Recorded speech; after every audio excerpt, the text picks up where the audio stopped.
Hello and welcome to Team West Covina, a Crazy Ex-Girlfriend podcast. I'm your host, Paisley, and today is Monday, January 1st, 2018, first day of the new year, and my first podcast. So this is episode 1 of the podcast, and today we're going to be discussing the episode, Josh Just Happens to Live Here. It's season 1, episode 1. It aired on October 12th, 2015. It was written by Rachel Bloom and Aline Brosh McKenna and directed by Mark Webb, who also directed 500 Days of Summer and is an executive producer on Crazy Ex-Girlfriend. The Netflix synopsis says, despite her success, Rebecca realizes she's not happy in New York and decides to follow her ex-boyfriend Josh to West Covina, California. Be forewarned, this is designed to be more of an analysis, so we will be looking at upcoming seasons as well. There will always be lots of spoilers. So to begin, I love how the camera focuses on this pretty blonde girl as the lead in the play. She's singing really well, and then it shifts to highlight Rebecca Bunch with her freckles, braids, and her retainer, singing off-key in a supporting role at Camp Canyon Grove in the year 2005. Funnily enough, in the commentary, Rachel Bloom says that's her real retainer. She seems very proud of it. I'm wondering, how much does she transpose or project the musical of South Pacific onto her teenaged relationship with Josh? They're singing I'm in love with a wonderful guy, and how much does she think, oh, my life is like this, and we're going to go waltz into the sunset together. And you see how much she internalizes musicals, and the juxtaposition of those two things is really interesting to me. It is nice to see her so happy. We don't get to see her that happy too often. So I think they do a great job of making both Rachel and Vincent Rodriguez III look young here. They're surprisingly convincing. She's in a tropical parrot shirt and jeans. He's in a hooded sweatshirt, a backwards baseball cap, and a camouflage backpack. I was kind of wondering why camouflage when I saw it at first. Kind of makes me think military or G.I. Joe. But from a distance, it looks like there's an Asian dragon on the back or something like that. Josh is in his familiar cargo shorts and flip-flops, so clearly he doesn't really change very much. On the commentary, they mention that it's shot in Griffith Park, very near to the studios. And there's so much background information about 16-year-old Rebecca's life as she rambles to Josh. She says, it was a bummer that my mom didn't show, but in that moment it was like everyone was my mom. So already you can see her mom disappointing her and not showing up for or acknowledging important moments like Rebecca's love of theater. She says she's just pissed that I didn't do the mock trial intensive. She wasn't even going to let me go here, but then I called my dad on his honeymoon in the Bahamas and I told him I was having suicidal thoughts, so ta-da, here I am. Already you can see that her mom is grooming her for the law and that Rebecca has interests that matter to her more. She could have chosen mock trials, but she chose to go to camp and be in a musical. You can also see Rebecca play her dad against her mom when her mom is probably already feeling extra annoyed with him because it looks like Silas got married to someone else when Rebecca was 16 years old. It might not have been for the first time. I think he's been married more than once after Rebecca's mom, but it is a big deal either way. You can see Rebecca interrupt her dad's honeymoon in part to get what she wants, attending camp, but also likely for his attention, when it's probably captivated by his current bride. Rebecca likely already associates a bride as someone deserving of her father's attention, someone who can catch and keep a man's attention in general. She spends 2 seasons of the show aiming to become Josh's bride. You also hear her mention the suicidal thoughts here. She's using them here to get what she wants, camp, and it clearly worked, but it's possible she was genuinely having them as well, considering her history. Rebecca's equating suicide with attention, however subconsciously. Suicidal thoughts get her dad's attention enough for her to be rewarded with camp. So that is kind of an interesting association for her to make.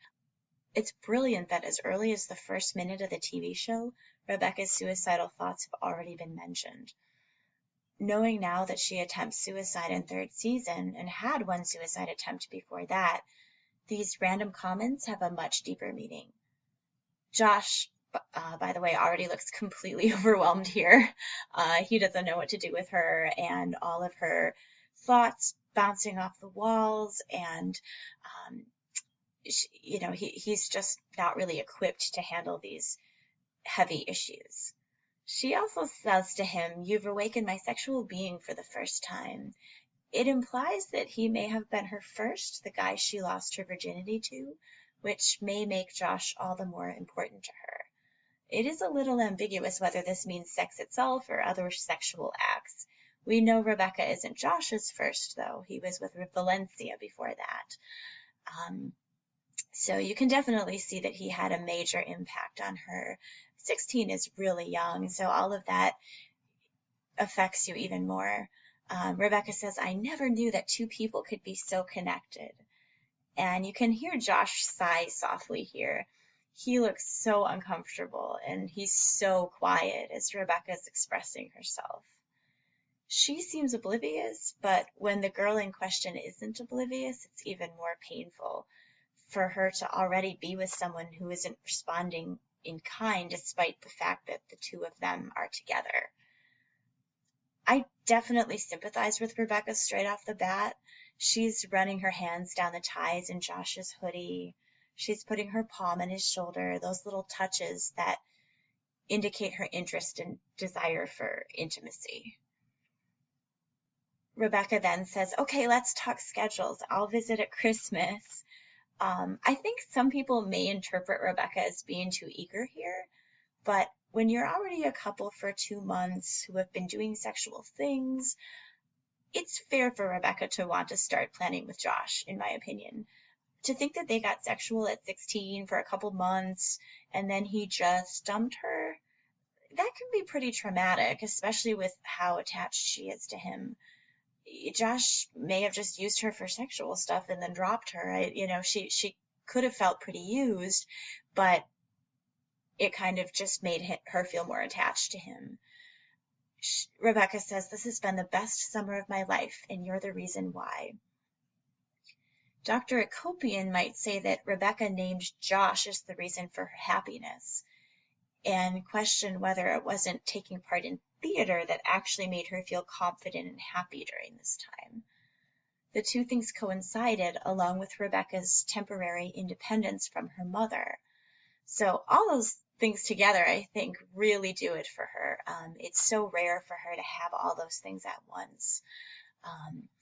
I don't think this is the case for everyone in terms of it being something other than Josh. For many people, I think the person in question really is the reason why they're happy. But the way CXG portrays it, Rebecca is motivated by theater as well as the idea of being normal. Though the main reason she seems to want to be normal is for like a sense of belonging and to ascend from her depression, anxiety, all her other psychological issues. Josh represents normal to her, and she believes being normal would give her what she truly wants. So in Dr. Akopian's mind, that's the true drive for Rebecca, however indirect. She wants to escape her mental health problems, feel like she belongs, and has found a tribe. Josh, meanwhile, says, "I just think we're really different. Like, you're really dramatic and, like, weird." He says, "I don't know, maybe we should take a break." It's classic Josh that he's too cowardly to even say break up. He literally says take a break like it's temporary.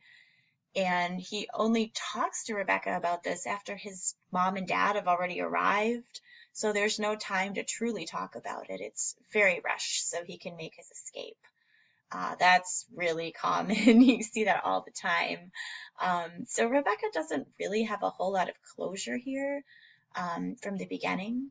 So having to go through that again after he abandoned her at their wedding and went completely silent with no explanation, it really must feel like history repeating itself, reinforcing that Josh seems to think she's not good enough. He does directly break up with her here, despite all the other concerns, he says it to her directly. He makes it clear. She does move on for a number of years, which is actually better than he can do after the wedding or lack thereof. And so, obviously the stakes are higher then, but at least here he's being direct and not saying anything at all. It is a lot different. I feel like it's a lot worse than this. Rebecca says, "But I love you," and he says, "Thanks for that." What I was wondering when I saw that is this the first time she said "I love you" to him? She says it as if she said it before, as if it isn't even a question, and he's being unreasonable and bizarre. So I'm wondering, has Josh said it to Rebecca before this? We don't really know. It's definitely a little unclear. I don't know if he would have said it to her in the moment and let her on, or if Rebecca was just kind of assuming that they were in love and that saying it is stating the obvious. That's entirely possible. In the commentary that Rachel and Aline Brosh McKenna do on episode 1, they tried to tell us a dirty line of Rebecca's that they had a cut for the CW, but they even peep it out in the commentary. It's something about Rebecca saying "I love," and later on in the commentary, Rachel and Aline said they were told that they couldn't curse, so stuff that they said in the beginning might be bleeped out, and there was all kinds of stuff they said in the beginning that was bleeped out. So maybe at some other point they said it, but right now I'm not sure what that line would have been. I really hope we get to see the Showtime pilot at some point. The mom in the car in the pilot is not Tova. If you look really carefully, when Rebecca's in the car, you can catch a glimpse of the original mom. Tova, the actress who plays Rebecca's mom, she was cast late. It is, however, Tova's distinctive voice. Immediately, Naomi swears at her daughter and asks if there's a hickey on her neck. "If anything happens, we can go right to the abortionist," she says. "Nothing is going to ruin your future and your career." I think I missed some of that line the first time around. That's pretty extreme. I'm kind of wondering if Naomi, did Naomi feel like having Rebecca aborted her career? What was she doing before that? Is she trying to live through Rebecca, or is she trying to prevent the same thing from happening to her? Does Naomi resent Rebecca or Silas if she got pregnant too early? You wonder what's driving her. Is it just that she wants the best for Rebecca's future, or that she sees having a career as being more stable than having a man after her own experiences? We really don't know. So then we cut to 10 years later, and in regards to getting a certain law case, Naomi says, "I'm sure you told your father and that whore at Tucker's 7th birthday party." Here, Naomi is still actively, visibly bitter, angry at Silas and his wife or girlfriend. Whether this is the same one as the bride he married when Rebecca was 16, we don't know for sure. Whether Tucker is Silas's kid or just his partner's kid is unclear. I forget if we find out later. But Silas is apparently parenting a different child who's not Rebecca. It's also incredibly surprising that Naomi implies Rebecca attended Tucker's 7th birthday party. So that means that she saw her dad recently, most likely, but watched him parent this kid firsthand. I'm wondering if this contradicts later episodes. I feel like there was something the wedding dance instructor said, like he asks if Rebecca had memories with, her dad. And I feel like they say they haven't seen each other in a really long time or something like that. It seems like it's always very rare for her to see him, but I didn't catch the whole Tucker birthday party line until, a rewatch. Naomi also says on the phone, she says, "Today the dermatologist is telling me if it's cancer." So either she's being overdramatic, indicating that she and Rebecca are more alike in some ways than they think, or Rebecca isn't actually that concerned about her mother's diagnosis, which is actually brought up in third season when she sings, "For once, I don't want her to have a cancerous mole, and maybe she's not such a heinous bitch after all." What Rebecca is actually doing as she listens to her mother's message is closing down web pages she'd been browsing. You see web date ring with her own profile, Rebecca 44. How much sleep deprivation can we survive? She had Googled, how long can a person go without sleep? And 100 people who died during sex. In the Showtime pilot, those websites were porn instead, and Aline says they had to literally film a fake porno, which is doubly hilarious when you think about season 3, episode 1. Aline said she spent a lot of time on that. Um, when you look at Rebecca's apartment too, I mean, it's really obvious. It's stark and bare. You've got the blank white walls, white nightstand, white bedspread, hardwood floors, barely any furniture. She lives in downtown New York with skyscrapers out the window, but she's got like a backpack and clothes all over the floor. Despite the lack of furnishings, she's not neat or organized with her belongings. She's got a bottle of wine and a glass poured. In the Showtime pilot, there was apparently a vibrator on the nightstand. I also noticed one of the things that I like to do when I go back and rewatch episodes is kind of pick out what's going on in different scenes, little things that you might not notice on a first watch. I noticed there was gabapentin, I'm not sure if I'm pronouncing that right, but gabapentin medication on her nightstand. It does have her name on it, so it was intentional. Online it says gabapentin is used to help control partial seizures, convulsions, in the treatment of epilepsy. It affects chemicals and nerves in the body that are involved in the cause of seizures. Gabapentin is used in adults to treat neuropathic pain, nerve pain caused by herpes virus or shingles. So I'm kind of wondering, which of these things does Rebecca have? Why is she taking it? It sort of seemed out of left field. I didn't associate any of those things with her directly. You kind of expect it to be anxiety or depression medication, something like that. So I was kind of surprised that it was something else. So I don't know if that will ever come back later, but it was there. And this is the point when we see the butter commercial. What are you waiting for? Spread it, indulge, ask yourself, when was the last time you were truly happy? And in the commentary, when Rachel is talking about the next scene where she's in the law firm and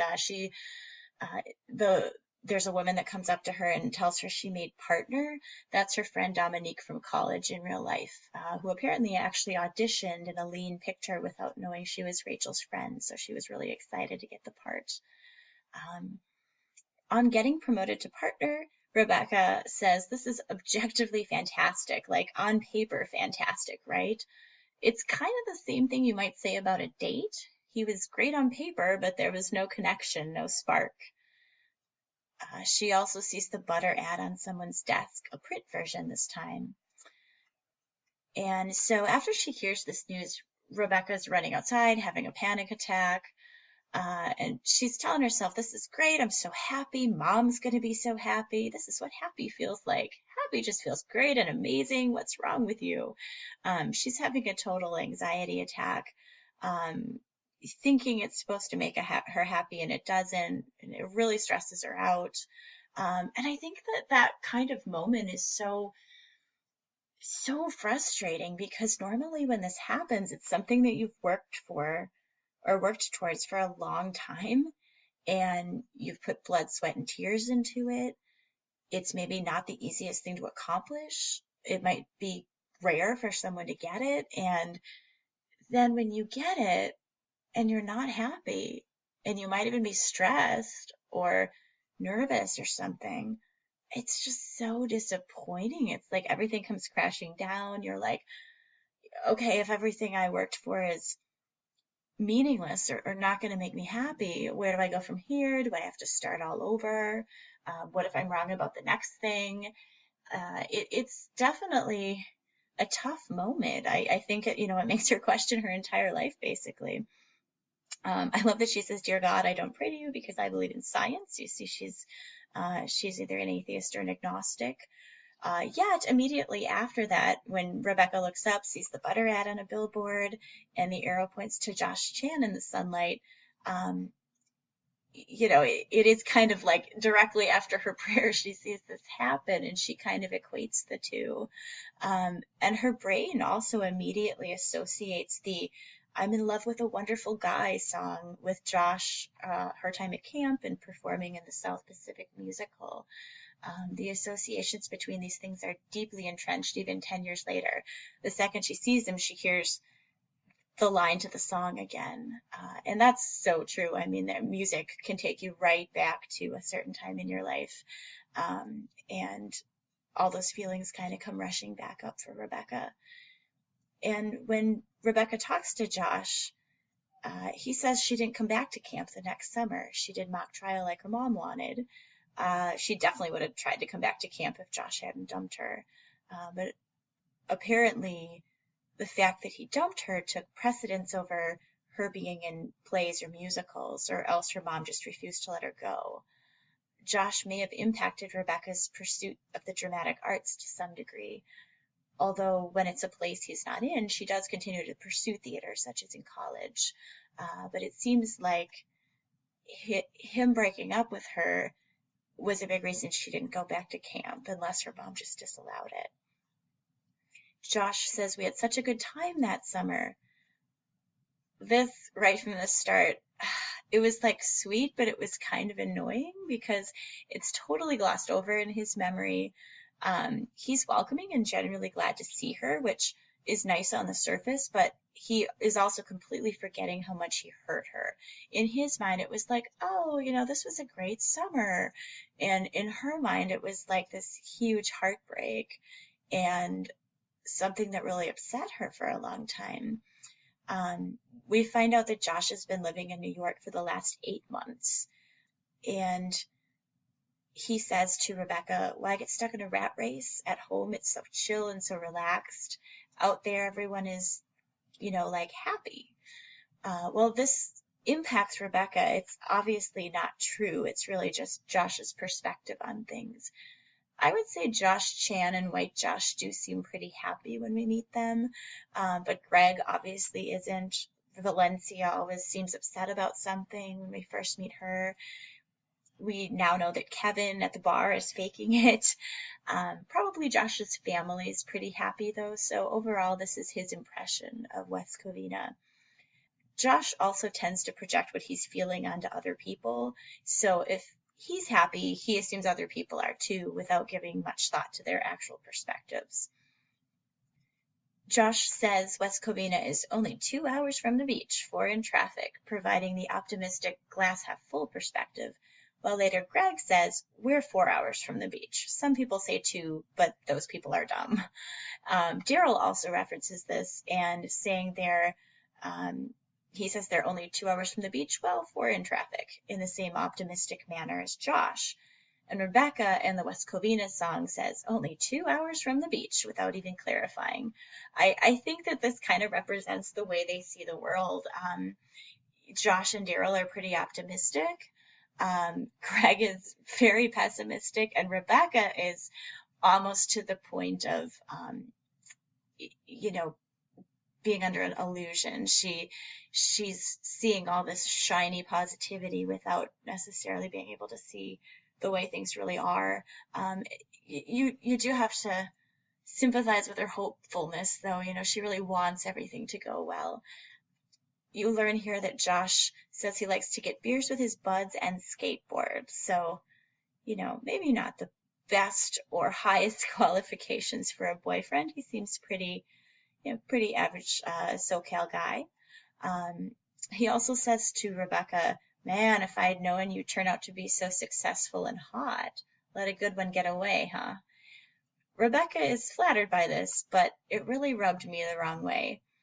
It is flattering and vindicating, which helps, but at the same time, it implies that Josh didn't recognize the value in what he had. And seeing what Rebecca grew into, he has a little regret that he let her go. Josh sees her as the one that got away, and that drives up her value to him. Successful and hot are girlfriend trophy points for the boyfriend. It's something that benefits him, helps him look good to others, which implies Josh might have a tendency to see Rebecca a little more like an object than a person, even if that's not his entire perspective. He sees where you'd get trophy points for being with her. We don't actually see what's on Josh's business card. Supposedly it says what he does in New York. For some reason, I thought I've heard people say online that we did see the business card at one point. I thought they'd seen the business card, seen what he does, and that there was an actual job on it. But as far as I can tell, we don't see it. I don't know if maybe there was a prop picture or something. Rachel and Aline's commentary says that Josh worked for a convention center. But I do think that there were some people online who had a different impression, I believe, from the business card itself. So I'm not sure who's misremembering, but it's either that or I think he might have, I don't know if they said he was a travel agent. It was something like that. There were two different potential jobs that Josh was doing in New York, because that was the question of everybody's mind. What is he doing in New York? What is he qualified to do?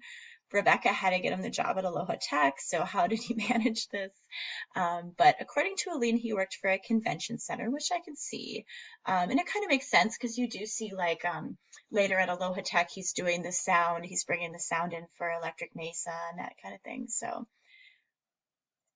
okay, so back to Rebecca's law firm. They basically say to her, you work 24/7, you've never taken a sick day.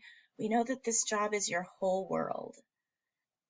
And I think when she hears that, her work sees this as really positive, and Rebecca's hearing this, and it's like sinking into her, like, yeah, it is my whole world. This is all I have.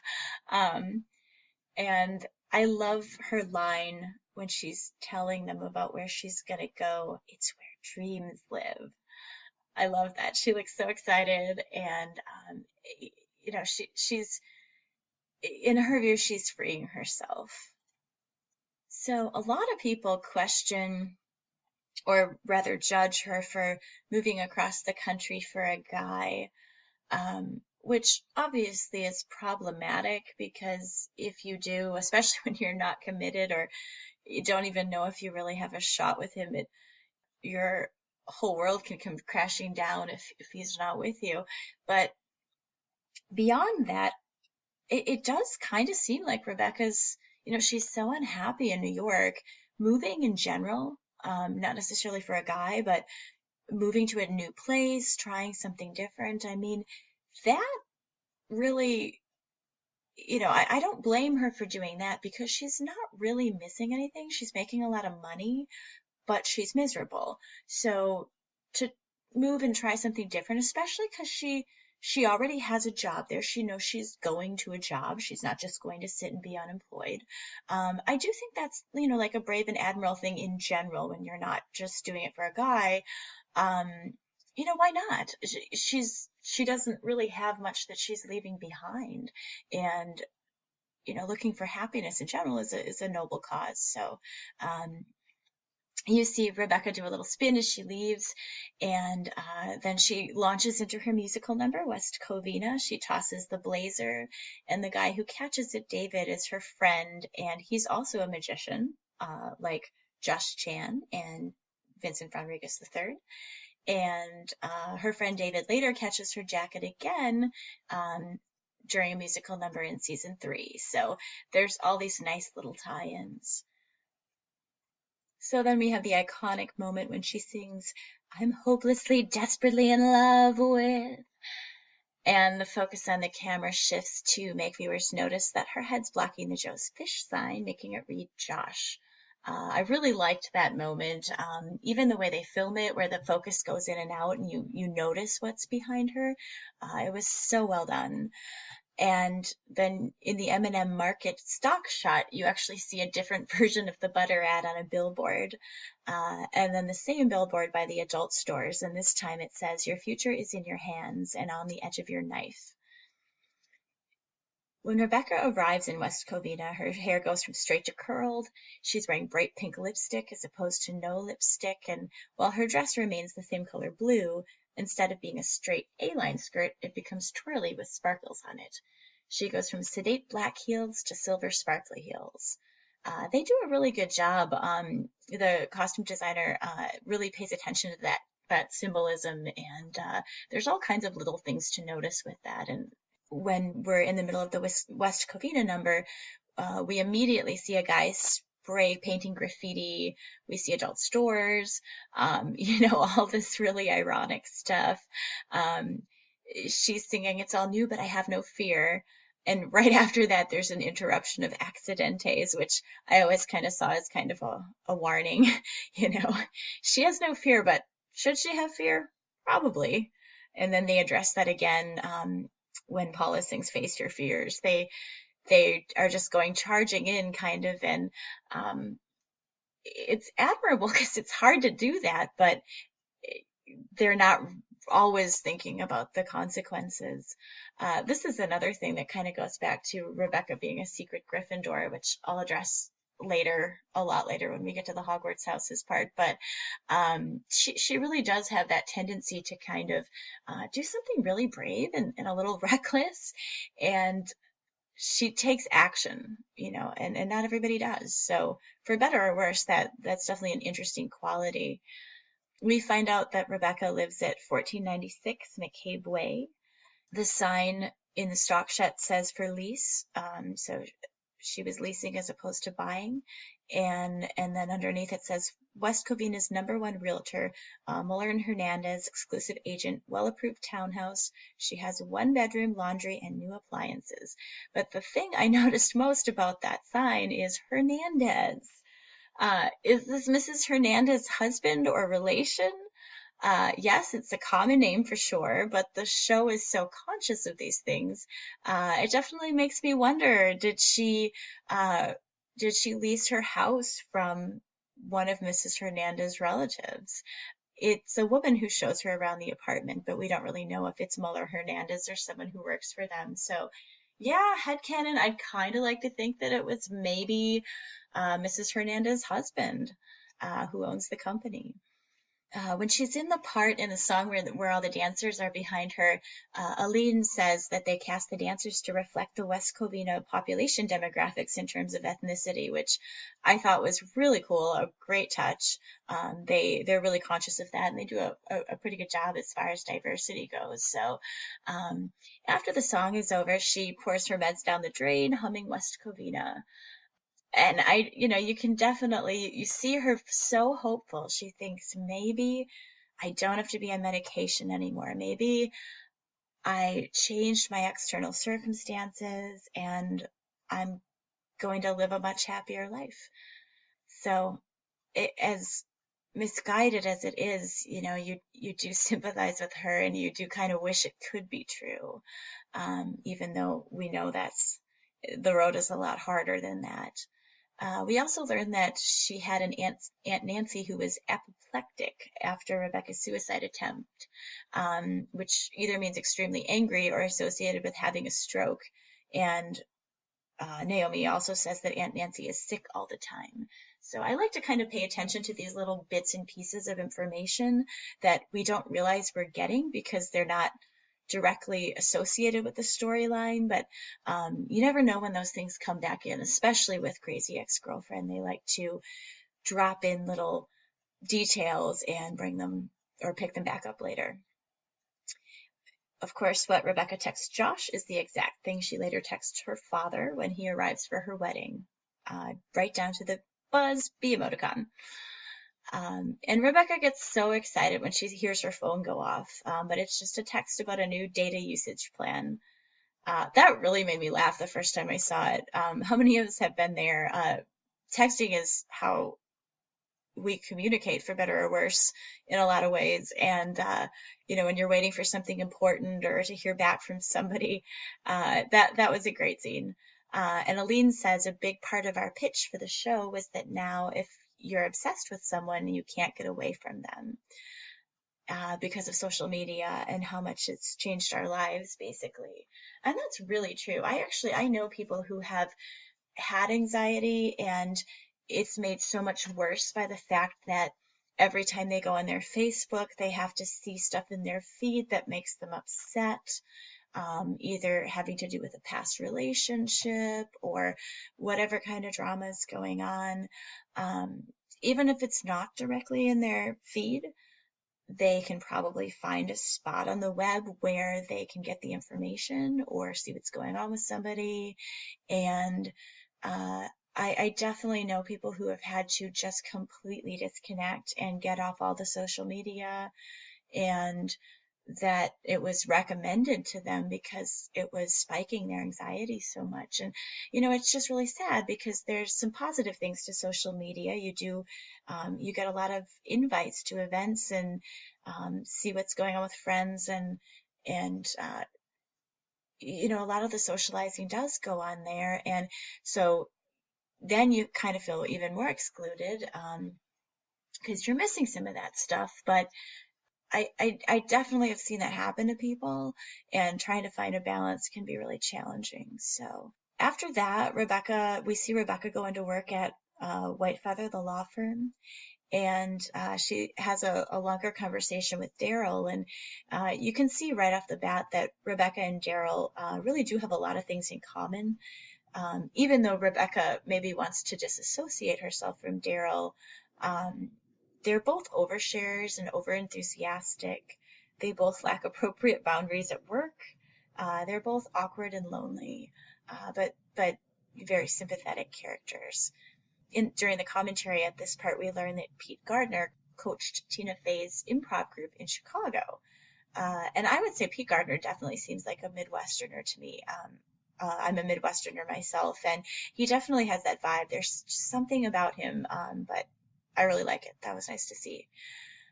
And we also learn from Rebecca's resume, we learn here that she went to both Harvard and Yale. They dropped that in really early. And we also learn that she speaks Mandarin according to her resume. It's so interesting to me that she learned to speak Mandarin, since Josh Chan was originally supposed to be Josh Chang. He was going to be a Chinese character instead of Filipino, but they changed it when they cast Finney. I'm wondering if Josh Chang would have also spoken Chinese and Rebecca learned it because she associated with him. Possible. We also meet Paula here with her pea necklace and her turtle necklace. Paula is immediately suspicious of Rebecca's motives. She's very sharp. My best friend Daisy, the one who reminds me of Paula so much, she was very intuitive like that as well. Rebecca assumes Paula is her assistant instead of the head paralegal. And you can tell this isn't the first time that Paula was mistaken for something less than she is. When she makes the comment, 2 years of training, 6 months of night school, and 15 years of experience, but never mind. Paula also makes comments about Rebecca's designer shoes, which is funny because we know from later episodes that Paula secretly craves that life, living in the big city, getting a taste of what she views as the sophisticated life. She especially expresses this during her time with Calvin, when she sings his status as preferred. So, her comments about Rebecca's shoes and all that, she is a little bit, she does a little bit of jealousy or wishes she could have those things too. Did you guys catch that Mrs. Hernandez is White Feather's communications director? This is a great hidden joke since Mrs. Hernandez is entirely silent from Rebecca's perspective for a large portion of the show. So that was a cute thing. She's walking into Daryl's office, and Rebecca has bare legs and a skirt. She isn't wearing nylons like she was in New York. I think her mother even comments on this later. She's still got a blazer on, but the rest of her outfit is business casual. So you can see Rebecca gradually making her transition from New York dress to California dress. They really pay a lot of attention to detail, which I like.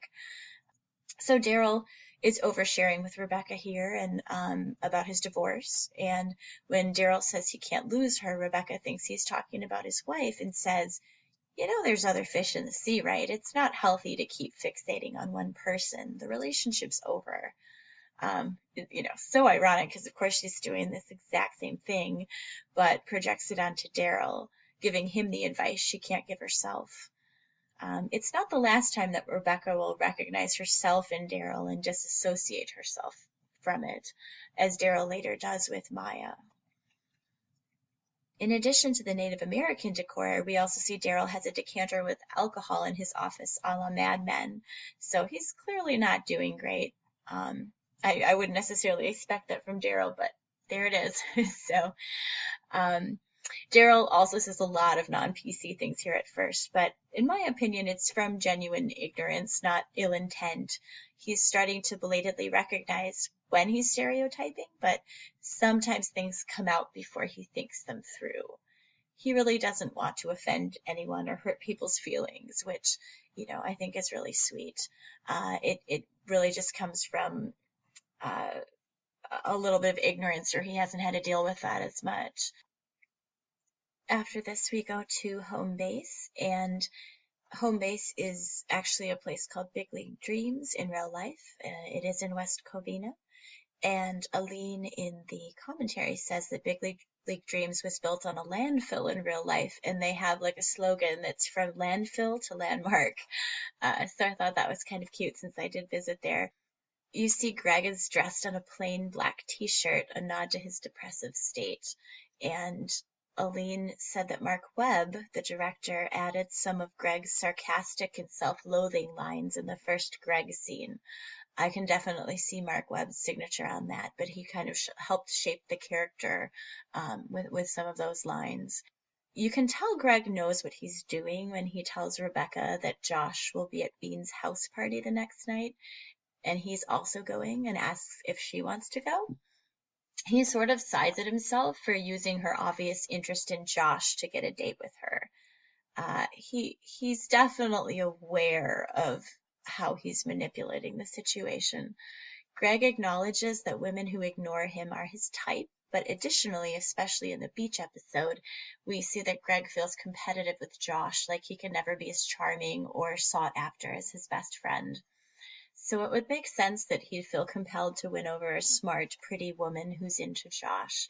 As much chemistry as Greg and Rebecca have together, they do both have other motives for dating each other, along with eventual genuine interest.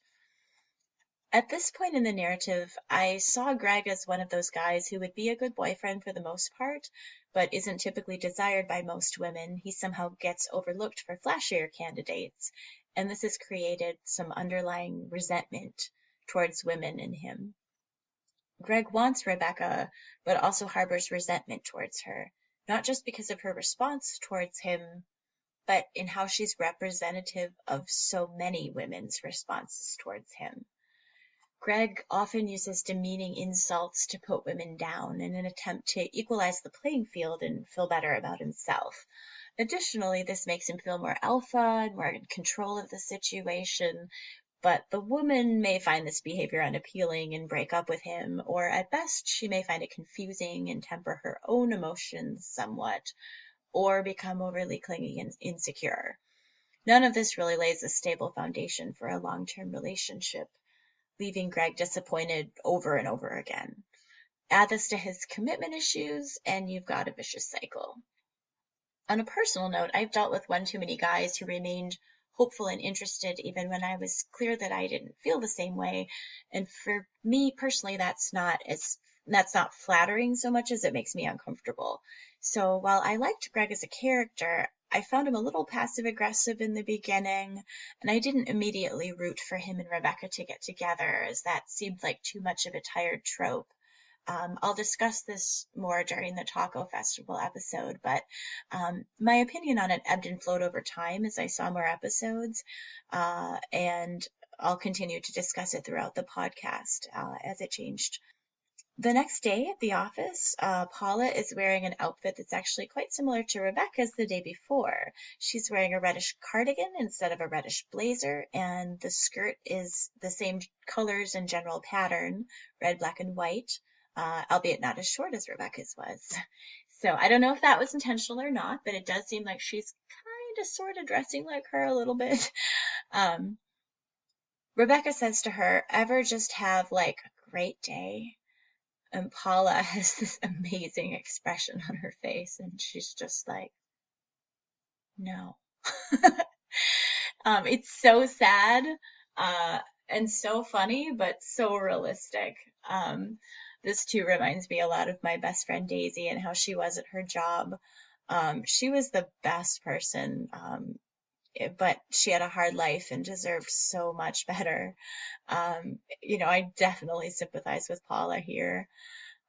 In the commentary too, Rachel talks about how she and Donna Lynn Champlin are second cousins by marriage.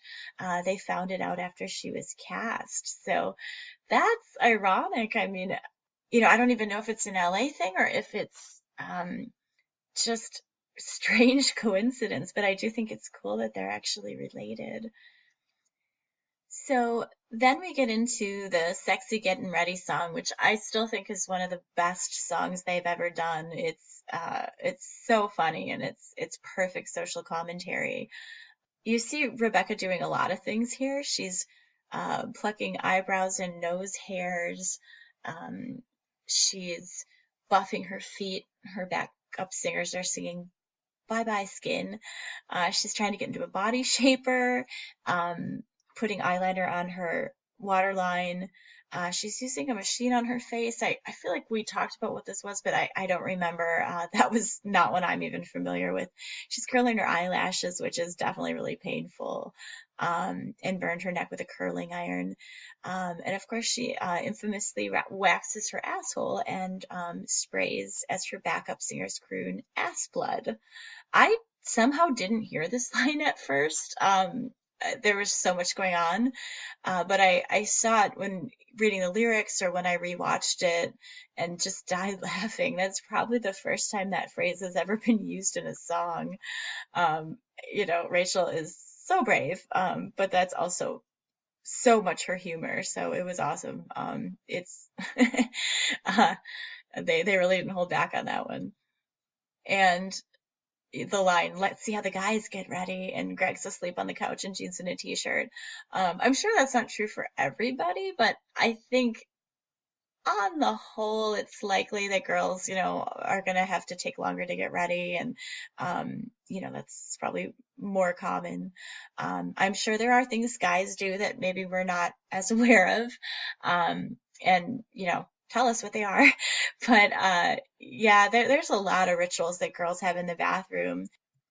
So then you see Nipsey Hussle, the rapper, come in and say, this is some nasty ass patriarchal bullshit. I gotta go apologize to some bitches. It was so funny. So true. And the whole ritual in the bathroom or getting ready, it can be so necessary in our culture. My experience with this was kind of on both sides. When I was growing up, my mom kind of promoted the natural look. And so my sister and I grew up, not wearing any makeup. And I just had like straight hair, and I left it long, so I didn't even need to cut it that much. I mean, other than cost cutters occasionally to get my bangs trimmed, I didn't go to the salon until I was maybe 26. I mean, it was a long time before I actually ever set foot in a salon. And same with makeup. I don't think I started using makeup until I was 21. All through high school, didn't use it. But my mom had this kind of perspective that, natural is better, and that using beauty products is fake or superficial, or that it indicates the kind of person that you are, which really didn't make sense because she wore makeup and she was never super into it, but she wore the basic adult makeup. And, she did curl her hair, but she was never really into appearances at all. And so I kind of grew up with that association. And then I started to question it when like I take a school picture and be like, oh, I look great, I look fine. And then I'd get it back and I'd be like, oh, is that how I really look? You know? And I'd be like, oh, well, I wish I could fix this or I wish I could do that. And it wasn't really an insecurity thing. It was just like, oh, I mean, there's so many ways I could improve this a little bit, but it wasn't until, my 20s that I really started looking into those things and finding out what was possible.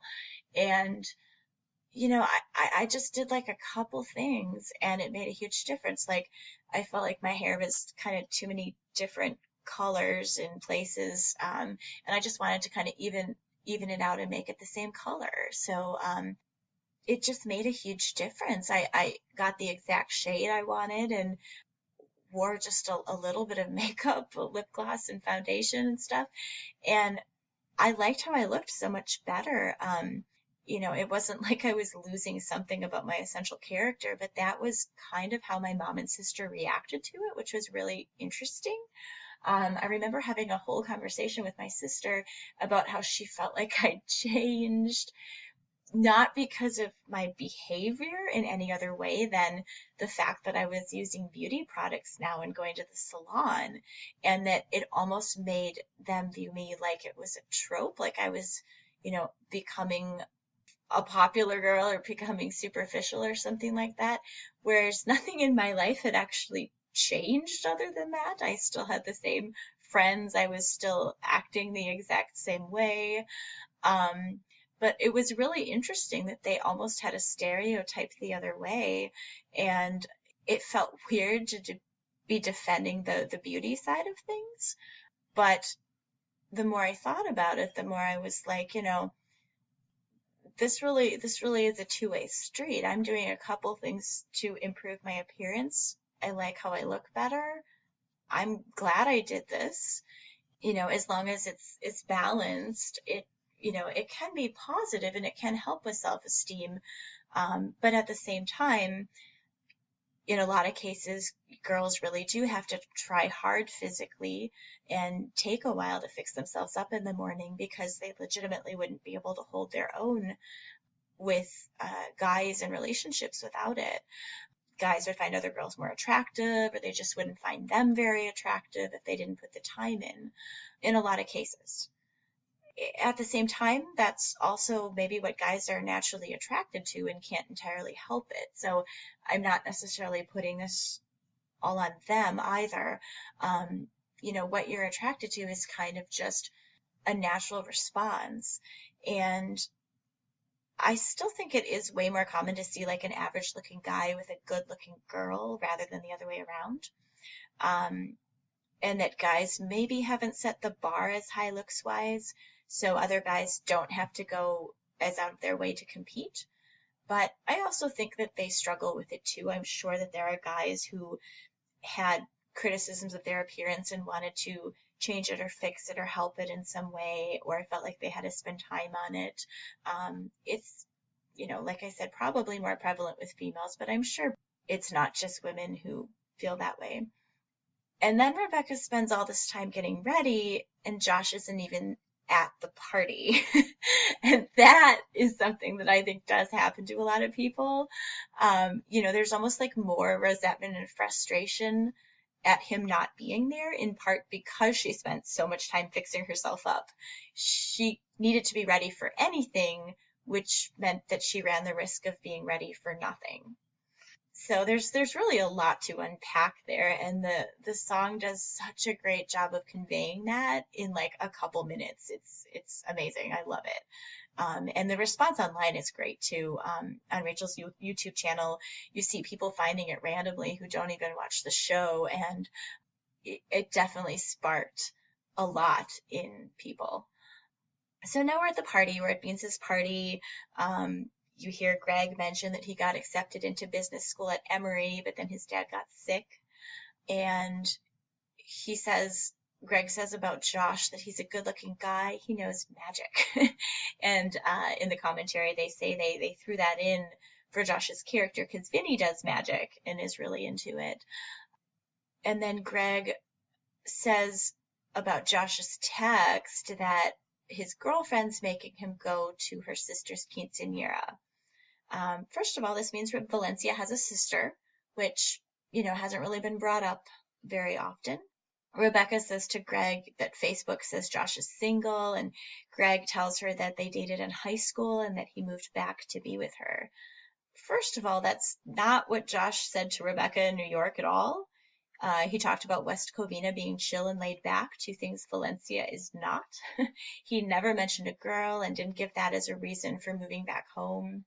So he's already presented himself to Rebecca in a way that hid things he didn't necessarily want to advertise.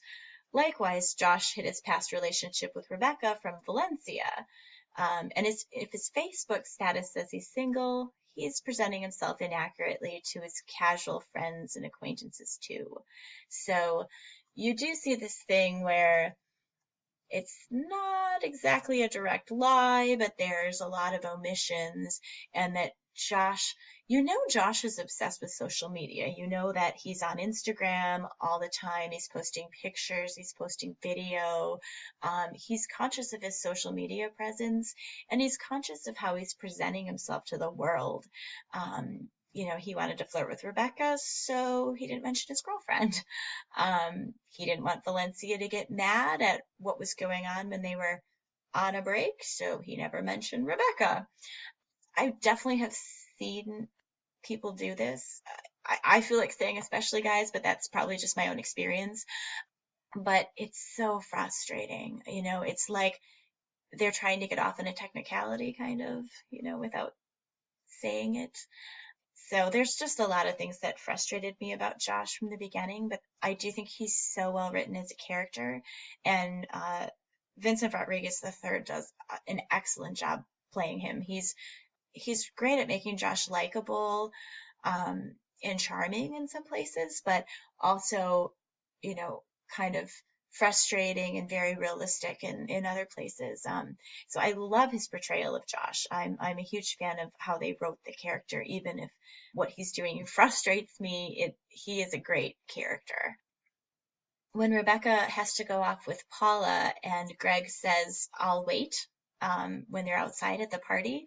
Apparently, according to the commentary, they originally cut back to Santino a little later, and he says, "I'll have a beer and some lotion" after the scene with Rebecca in the bedroom. And I guess Santino improvised that line. So unfortunately, it got cut, but I love hearing what they improvise. When Paula talks to Rebecca, she says, you checked Josh's Facebook 63 times today and his Instagram 18 times. And that made me laugh a lot too, because I do think that's a really common one, the addiction of social media and the effect it has on anxiety. It's almost compulsive, like somebody playing a slot machine or something. You're just clicking and clicking and clicking and having trouble concentrating and getting work done. And it's definitely something that happens a lot. Rebecca also mentions that she left a job that would have paid her $545,000 a year. And I was like, seriously? Is this how much lawyers make? That just seemed astronomical, but I guess, it's New York too. So, but then when Rebecca's talking to Paula, she says, "I'm not crazy. I'm not crazy. Oh my God, I'm crazy." So like right from the beginning, you see, she's worried about it. She doesn't want to be called crazy. She's trying to convince herself she's not crazy. That's definitely a fear for her.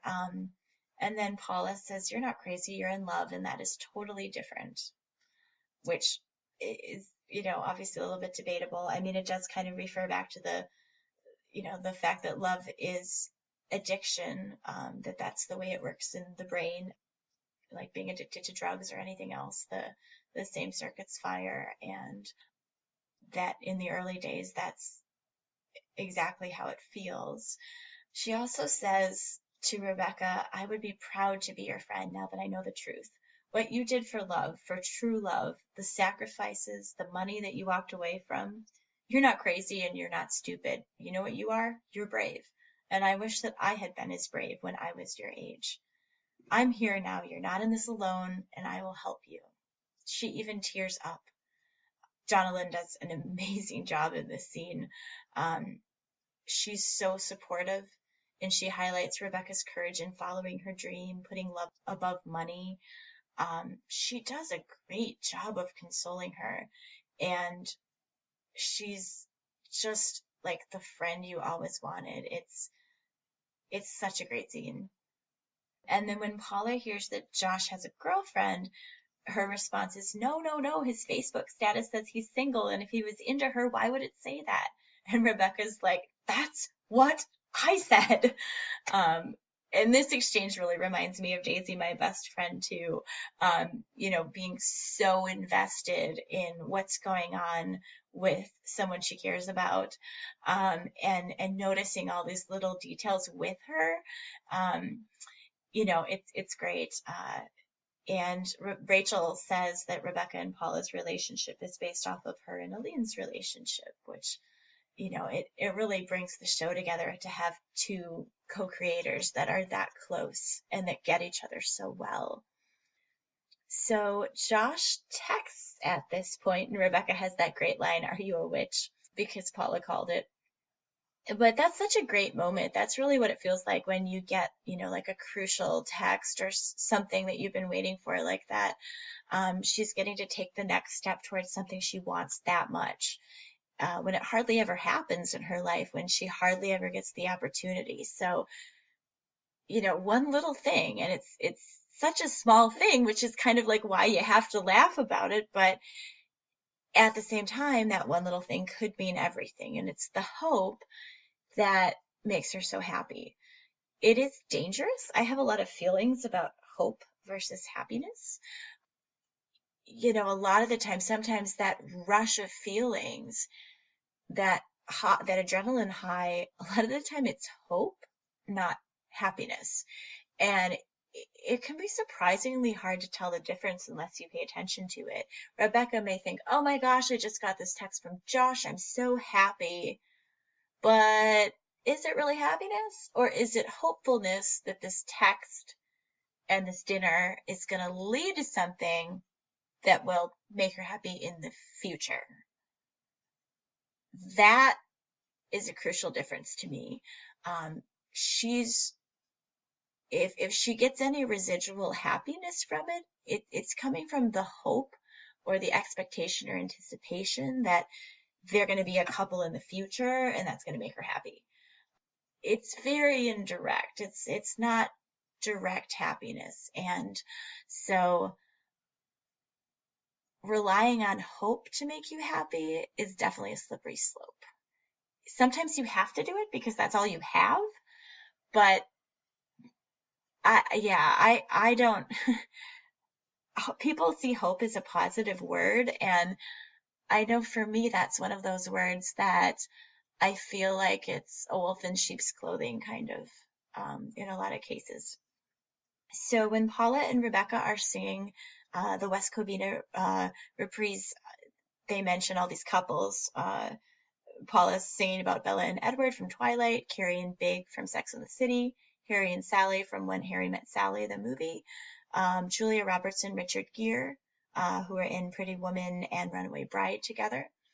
I think it's interesting that it's Runaway Bride, too, because we later learn that Paula ran from the altar but came back. And also, all the couples mentioned are possibly compelling to some, but problematic relationships, from my understanding. I can speak to the first two, but it's been a while since I've seen When Harry Met Sally or Pretty Woman. I don't think I've ever seen Runaway Bride, but I believe it's that type of relationship that Paula really likes, that's really intense and romantic, but also problematic in some ways. When Rebecca and Paula are holding hands and singing that duet, they're panning around the circle, and the dancers behind them, they actually have a same-sex couple dancing. They're one of the couples behind them, so that's pretty cool. And then Paula asks Rebecca if she wants to go drive by Josh's house, and Rebecca's like, you know where he lives? This reminded me of Daisy too.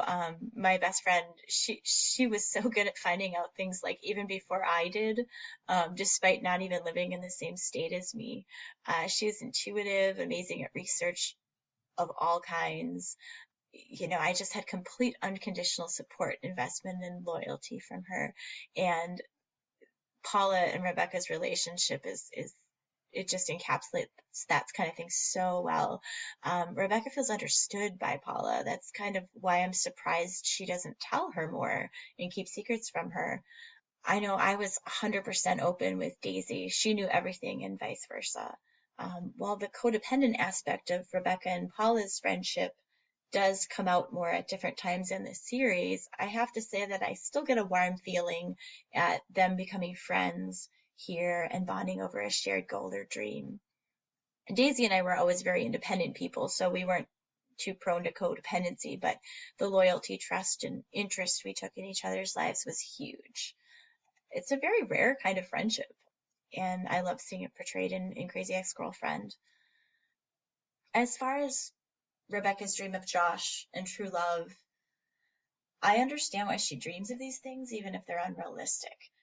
Our society has ceased to recognize the nuance between pursuing unrealistic expectations and acknowledging what we truly dream of most, regardless of how unrealistic it is.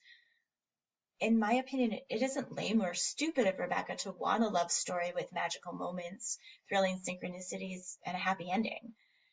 Even if it's unrealistic or unlikely to happen in the way she wants it to, it doesn't mean the dream itself is something to be criticized and put down. The dream goes well beyond individual people like Josh. It encompasses Rebecca's desire for a secure, loving relationship between equals. Wanting life to be like a musical and actually expecting it to be are two very different things. Honestly, acknowledging a deep desire for something that might never happen is one of the bravest things you can do. In my opinion, too often contemporary society throws the baby out with the bathwater, not only scoffing at romantic comedies as unrealistic, which they often are, but dismissing the wish for these things altogether without recognizing and acknowledging the deeper longing underneath. And if a person does realize his or her dream is unlikely to happen, but still has the longing, that's even more painful to admit. Rebecca has trouble acknowledging how she truly feels at first, even to herself, but Paula eventually gets her to that point. So that's the end of the first episode, and now I'd like to move to the special segments of the podcast. The first one's Who Done It? Basically, the Who Done It segment is counting how many times Rebecca initiates plans to move towards Josh and that type of thing, and how many times does Paula instigate them. This may be more of a thing in say, first season or a little bit in second season. It may not continue throughout the entire show, but I was really curious to kind of go back and pay attention to that, because sometimes Rebecca almost maybe would have either given up or kind of hit a brick wall where she wasn't sure what to do next, and then Paula will find something out or structure something or come up with a plan, and they're off and rolling again. This one, of course, we're just meeting. They're just becoming friends right now, so a lot of it is Rebecca in this episode. First, Rebecca initiates talking to Josh on the street in New York. He didn't see her before that.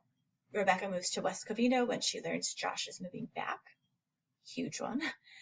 Thirdly, in a more passive sense, Rebecca takes advantage of Greg's invitation to Beans' party when he offers it, because she believes Josh will be there. And then in contrast, Rebecca's about to give up on Josh when Paula convinces her that she can help. So running tally, Rebecca 3, Paula 1. The next segment is Ring of Fire.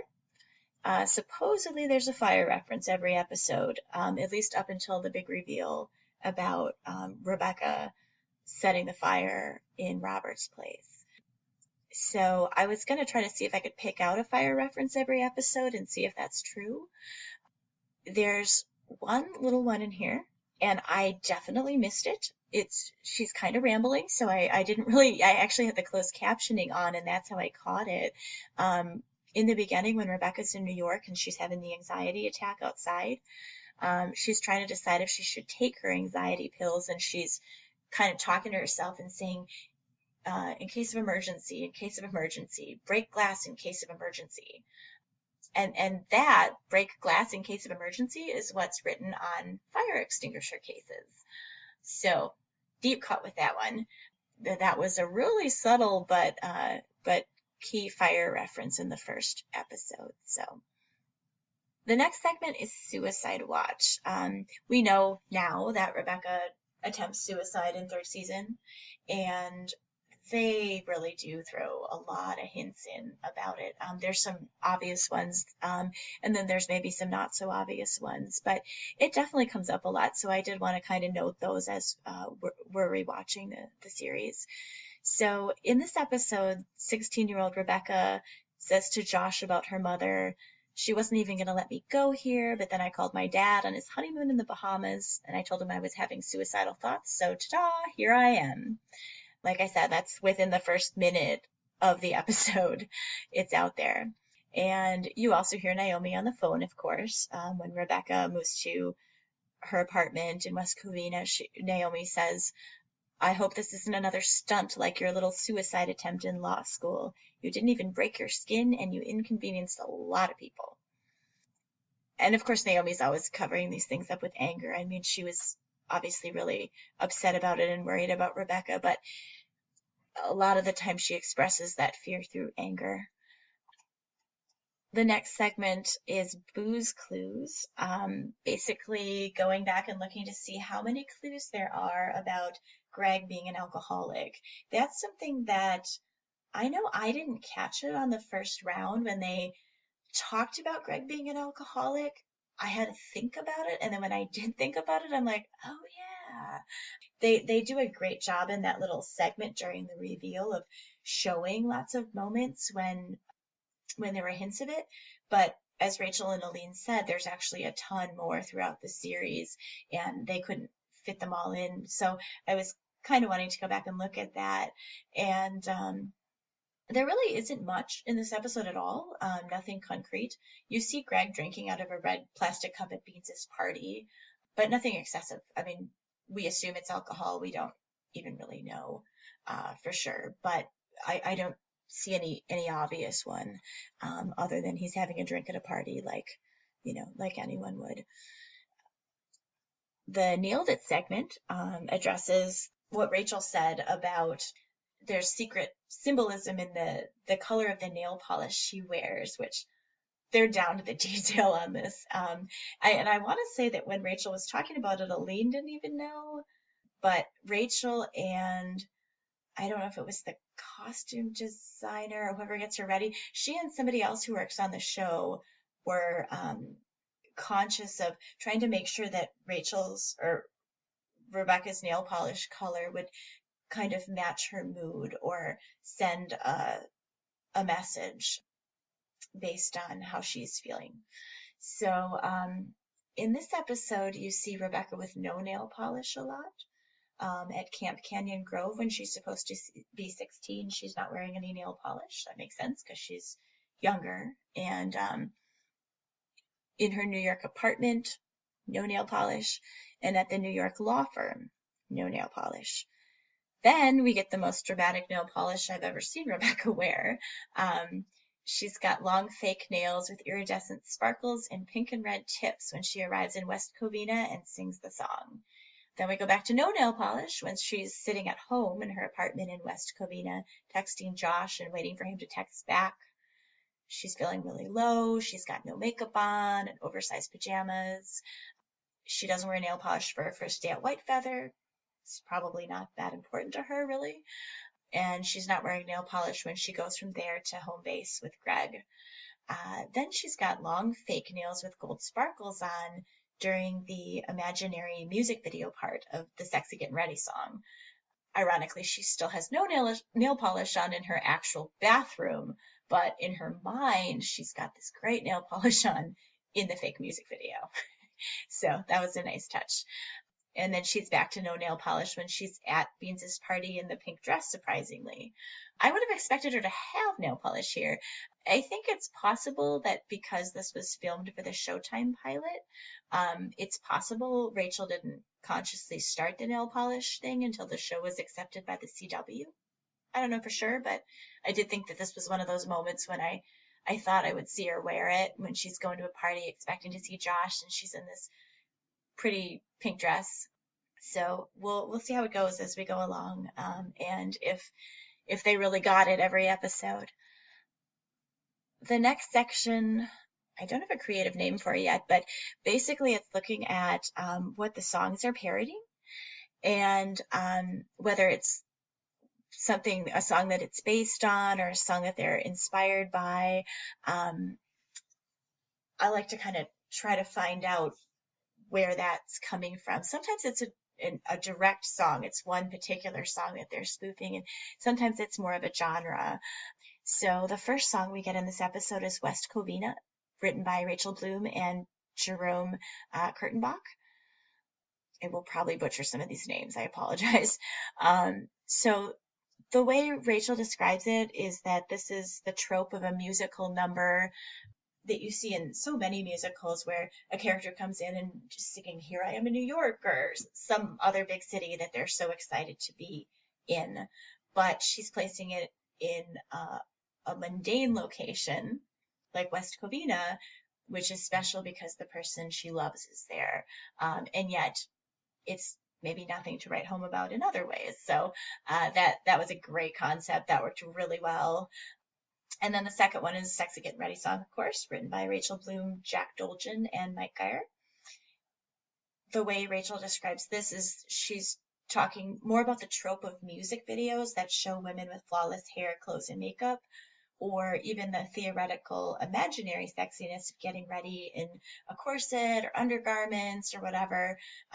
Somebody putting lipstick on, something that's, like a really appealing ritual, when the real process can be painful, tedious, and at its worst, as Nipsey Hussle says, horrifying. So I don't think there was a specific song she had in mind, but it's kind of playing on that trope. And there's also an explicit version of this song on Rachel's YouTube, Spotify, and other places. So check that out if you haven't seen it. I like to look at the theme of the episode to kind of tie it all together. In this one, there were several big themes. There's the question of, how do you strive for happiness when you have anxiety and depression? What would truly make you happy, and how can you figure it out when it's different for everyone? And then there's also the issue that what you think would make you happy might not actually make you happy. It makes me think of the musical Wicked and the line, "Happy is what happens when all your dreams come true," isn't it? Rebecca feels like that both when she gets offered the junior partner position, and also much later when Josh becomes her boyfriend. Both things she worked really hard for, and they don't always make her happy, or at least not in the way that she expected. And going along with that, another theme is expectations versus reality. She has expectations of visiting Josh after they leave camp. She has expectations of what it will feel like when she makes junior partner. Rebecca has expectations of West Covina as a town. She has expectations of Josh's situation and potential behavior towards her when she moves to his town. So all these expectations are kind of crushed in the reality of things. That's definitely a big theme. And then the third theme that we see a lot is rejection in this episode. Both Josh rejecting Rebecca and Greg feeling rejected by Rebecca. I'd like to do a poll question for listeners. I have a feeling it'll take a while to actually get this going. As starting a new podcast, I don't know that there's how many listeners there'll actually be, but over time, I'd like to try to do poll questions and post on social media. So this will be up on the social media accounts that let me do polls. My poll question for this episode is, which way do you generally see the world? A, only 2 hours from the beach. B, we're 4 hours from the beach. Some people say 2, but those people are dumb. Or C, I wish we could say we're 2 hours from the beach, but realistically we're 3, sometimes 4 on a bad day. So which way do you see the world? I have a few discussion questions that I'd love to hear from listeners on, posting on social media or writing in a message. please let me know if you don't want me to share it on the podcast. In general, if you're commenting or sending messages, I would assume that it's okay to share. So please let me know if you don't want me to read it on the podcast. I probably won't be sharing everything, but if there's a few comments or that stand out, I will bring those up. So the discussion questions I had for this episode: what in your life looked good on paper, or was something you thought you wanted but turned out to be a disappointment or not what you expected? Did anything have the opposite impact? You thought it was going to be horrible, but it actually worked out great. Second question: how did your parents' control or lack thereof affect the way you developed as a person? You see how much it affects Rebecca, and with other characters too, like Greg and his mom. And the third discussion question is: how do you get ready for a special night? Is your experience similar to the Sexy Gettin Ready Song, regardless of whether you're male, female, or genderless? I think people have a lot of opinions about that, and I definitely love to hear from you on what you thought. So please rate and review. It helps other people find the Team West Covina podcast. And you can reach out to the podcast or start discussions on Facebook at facebook.com/Team West Covina, Twitter at Team West Covina, or Instagram under Team West Covina. So I know personal stories about why we relate to the show or comparing it to our own lives is not everybody's cup of tea. So if you don't plan to join us for a Copian's Corner, thanks for listening. For those of you who are still here, a Copian's Corner is a segment where I would like to kind of explore what Crazy Ex-Girlfriend means to us, how we relate it to our own lives, and things that have happened to us. And I'd really love to hear from listeners as well, if there's something in an episode that really spoke to you, as well as any general comments you might have. I'd like to share them here. So for this episode, what it made me think of in my life is I too moved to another city, much bigger than my hometown. Although not for a guy, for a job and the chance at more opportunities in every aspect of my life. It was to find a local group of friends, more opportunities to take part in specific events, and groups that were tailored to specialty interests. And also the chance to meet more people, different kinds of people than I could ever meet in my hometown, and hopefully fulfill my dream of having a boyfriend. Even with all the people I met, I only met one new person I eventually became interested in after years of being friends. To have that long and involved story go the route of Rebecca and Josh in a very loosely adapted way was pretty devastating after all the hard work, patience, and understanding that went into that relationship and all the good memories we had together. One of the reasons I relate to Rebecca is because I'm either demisexual or something in that vein. Basically, I'm very, very rarely attracted to anyone and might go years without feeling it for anyone new at all, not by choice. So my interest in a particular person and no one else doesn't come from a place of obsession, but is a consequence of chemistry or biology. Although our reasons for concentrating on one person romantically are different, I can understand how hard it is for Rebecca to deal with those feelings. The only time I found all those components in one person in a way that could endure was when I met the guy in my new city. For almost my entire life, I've been in the position of actively wanting a sexual and romantic relationship, but hardly ever meeting anyone I'd want to cast in that role. So when it does happen, when I do meet someone I'm attracted to and have genuine feelings for, it's one of the only chances I'll have to make it work out. Like Rebecca, I get what it's like to be motivated and passionate about developing a happy relationship. So that's kind of how I related to her in the first episode. I'd love to hear what you think. Thanks so much for listening. I really appreciate it, and we'll see you next time.